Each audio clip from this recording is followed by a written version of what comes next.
عقیدہ مضبوط رکھو اپنے نبی کیا ہے، نبی جیسا تو نبیوں میں نہیں ہے، مولویوں میں کدھر ہو سکتا ہے بھائی؟ حضرت موسیٰ ان کی طرح نہیں ہے، حضرت یوسف ان کی طرح نہیں ہے، حضرت داؤد ان کی طرح نہیں ہے۔ وقت ہوتا تو میں آپ کو تفصیل سے عرض کرتا، لیکن اتنا میرا دل کہہ رہا ہے کہ ضرور عرض کروں۔ حضرت موسیٰ اور وہ دونوں اس لیے برابر نہیں ہے کہ موسیٰ کو بھی معراج ہوتی ہے اور میرے آقا کو بھی معراج ہوتی ہے، دونوں کی معراج برابر نہیں ہوتی۔ دیکھو دونوں میں اب حضرت موسیٰ کا میں بات کروں تو پھر یہاں کون آ کے بات کر سکتا ہے، کون ان کی برابری کر سکتا ہے؟ حضرت موسیٰ کی معراج یہ توجہ ہے، فوکس کروں میں آپ کے سامنے نا۔ نبی کو گالیاں دی جا رہی ہے، ہم جس کا کھاتے اس کا گانا ضروری ہے، ہم وہ لوگ نہیں ہیں کہ ابا کو کوئی گالی دے تو آستین چڑھے اور نبی کو گالی دی جائے تو کہا صبر کرو۔ یہ نامردی ہمارے اندر نہیں ہے، کیونکہ ہم احمد رضا کے ماننے والے ہیں اور اس نے کہا ہے دل کے رضا ہے خنجر خوخار برتبار آدھا سے کہہ دو خیر ہمارے مشرق میں۔ نعرہ تکبیر، نعرہ رسالت، اعلیٰ حضرت۔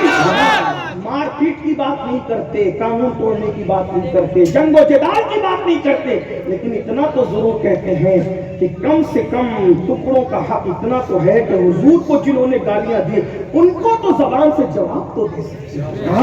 ان کی عظمت تو بول سکتے ہو نا۔ سنیو تمہاری غیرت کہاں مر گئی؟ اتنا نہیں کر سکتے تھے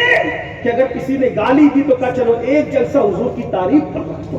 وہ ایک گالی دے گا ہم ہر محلے میں ایک جلسہ رکھیں گے اور کرنا کچھ نہیں ہے، بس نبی کی تعریف کرنا، اس سے بڑا جواب کیا ہے؟ لیکن میں معافی کے ساتھ مکرانا والوں، اللہ کی قسم کوئی پیر میرے ٹارگٹ میں ٹارگٹ کر کے تقریر کرنے کو حرام سمجھتا نہیں کرتا، لیکن تمہارے پیر کی اگر ایسی بات کہی گئی ہوتی جو یوٹیوب پہ کہی گئی ہے، ایک آوارہ ناپاک اور نکاح سے پہلے کی پیدائش نے جو گالیاں نبی کو سیدہ کو دی ہے، اگر وہی محلے کا کوئی جوان تمہارے پیر کو دیتا تو تم کتنا ہنگامہ مچاتے؟ تمہارے کانوں پہ چوب ہی نہیں رہی ہے؟ کوئی ہوش بھی ہے؟ جو قوم اپنے نبی سے اتنی غافل ہو جائے، کہتے جس کا کھاتے ہیں اس کا گاتے، کس کا کھا رہے ہو؟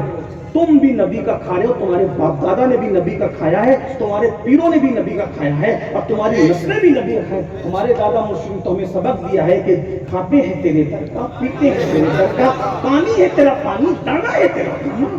سب تو انہی کا جواب دینے کے لیے جلسہ ڈالنے تمہارے پاس ٹائم نہیں۔ اور میں تو کہتا ہوں اس سے اچھا جواب کیا ہوگا سنیو گالیوں کا کہ بیٹے کی ختم ہو تو ڈی جے نہیں لگے گا، نبی کی عظمت کا جلسہ ہوگا، ہم کسی کو پینٹنگ نہیں کریں گے، اپنے نبی کی شان پہ،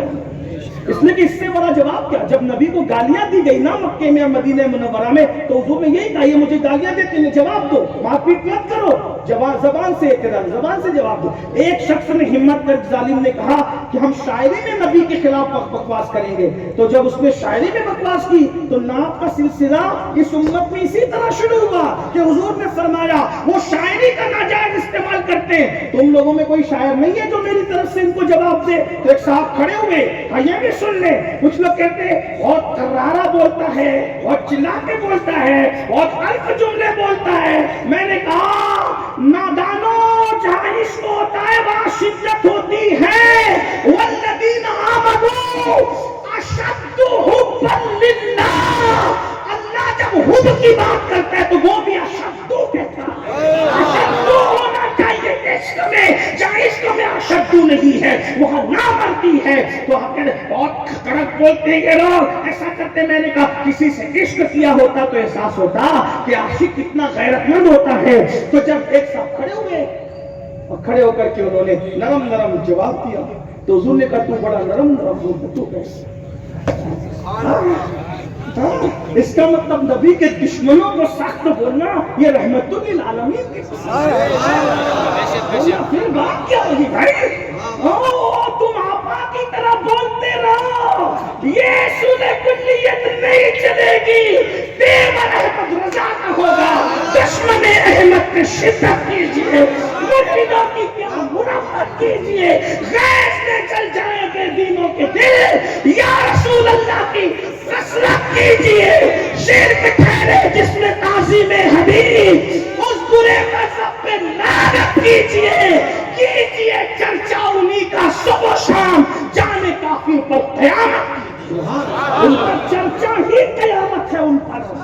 بیٹے کا ختنہ ہو ڈی جے نہیں بجے گا، عظمت رسول پہ بیان،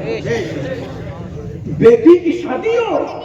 ناچ نہیں ہوگا نچنی ہوگا، عظمت رسول پہ بیان ہے، باپ کی میت ہو تکیے لگا کر بیڑی پیتے نہیں بیٹھیں گے، نبی کی عظمت پر بیان، تعریف مصطفیٰ میں بیان ہوگا، عظمت رسالت میں بیان ہوگا، اور جو نبی کی عظمت بیان کرنا جانتا اسی کو بلاؤ، ہاں، ورنہ جنہیں فضائل رسالت یاد نہیں ہے ہمارا ان سے کوئی تعلق نہیں، تمہارے باپ کی محفل ہے،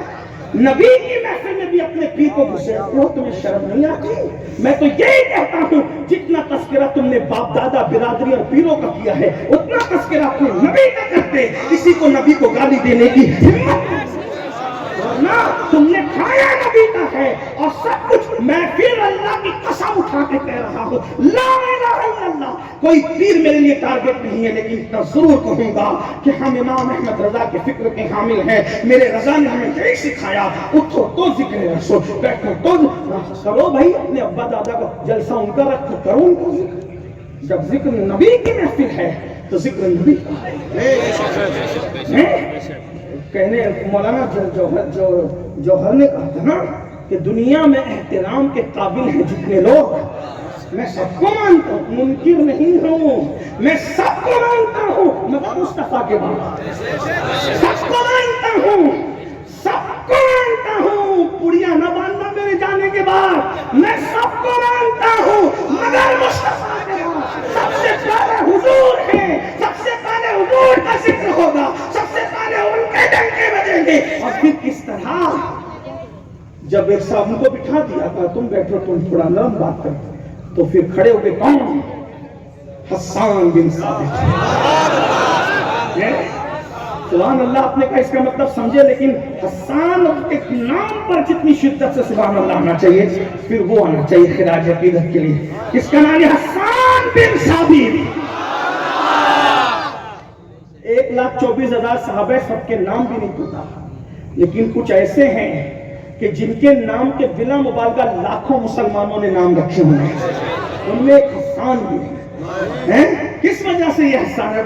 پھر حسان بن ثابت نے جو جواب دیا ہے، پڑھیے ان کے قصائد، لیکن جو تعریف کی ہے وہ 4 مصرے بار بار پڑھے جاتے ہیں، وَأَحْسَنُ مِنْكَ لَمْ تَرَ قَطُّ عَيْنِي، وہ یہ جواب آیا تھا، یہ جواب آیا تھا، جب حضور پہ عیب لگائے گئے تو یہ عیب کا جواب تھا، کیا تھا سنیے، وَأَحْسَنُ مِنْكَ لَمْ تَرَ قَطُّ عَيْنِي،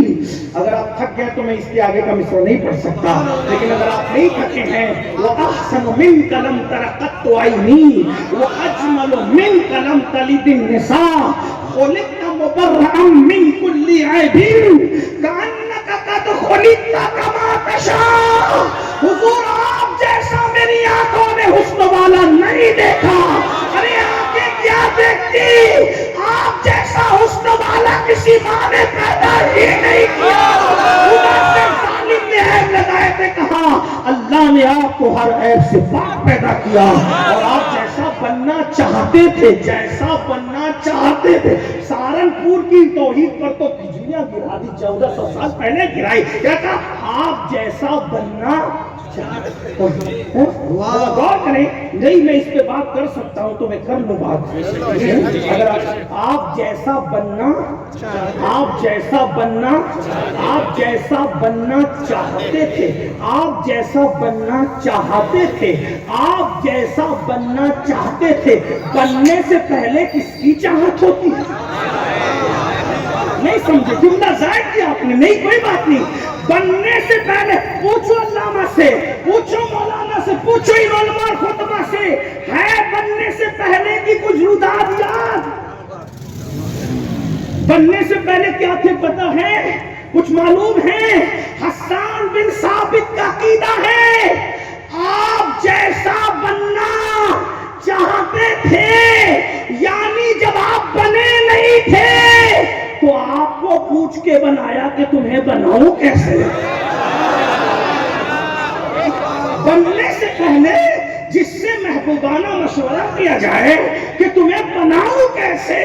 جیسا گن، حالانکہ کانکا کی قید ہے، یہی حسن ہے حضرت حسان کی توحید،